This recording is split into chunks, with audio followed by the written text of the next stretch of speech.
哎呀，洗个澡，清醒多了。我刚才是不是摔了一跤？你失忆了？啊！我是谁？我在哪儿？不过我的手机怎么一点动静都没有啊？妍妍为什么不找我？怎么这么晚还在工作呀？不用那么辛苦给我赚钱。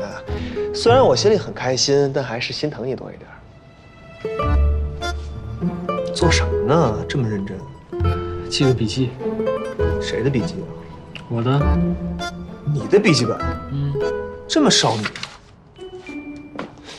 哎，江小宁，你在给江小宁的设计图做批注，这么走心吗？他很有潜力，值得栽培。你是年纪大了，好为人师了，那你看看我有没有潜力？你啊，算了吧。你损我也没有用，你今天就是把我损到地球深处，也浇不灭我此刻内心想要吃瓜的熊熊烈火。说，是不是喜欢江小宁？是啊，他很有理想，又上进，人乐观还有活力。如果好好培养的话，未来一定能成为一名非常不错的设计师。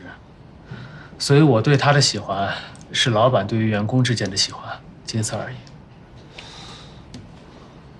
仅此而已？啊？那这个笔记本就不能由你来还给江小宁了。为什么？你作为老板给他做了批注，这已经是天大的恩宠。为了不让他误会，这个笔记本就由我来还给他，就这么愉快的决定了。川，谢谢你。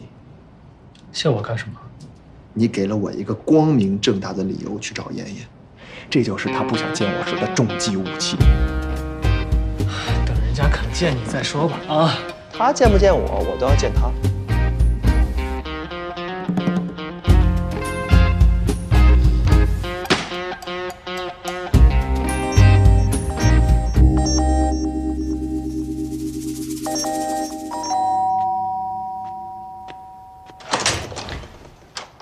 你怎么上来了？我打电话您一直没接，我就想上来看看。你今天还去公司吗？去，但我要先整理一下文件，不然你先进来吧。好。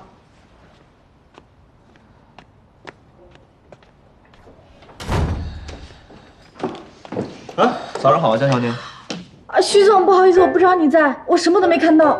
没事儿，哎，你来的正好，你再帮我约一次妍妍呗。徐总，您就别为难我了。上次妍妍姐就差点把我杀了。干嘛这么幽怨的眼神？他是我的助理。哟，这么快就开始护短了？行，不用你帮我约，我也是有尊严的，我自己想办法。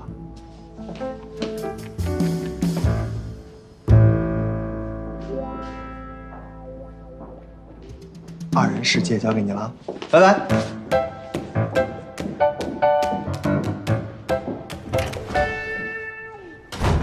对了，老板，我的笔记本上次好像掉在你这儿了，你有看到吗？刚刚他拿走了。啊？放心，他过后会还给你的。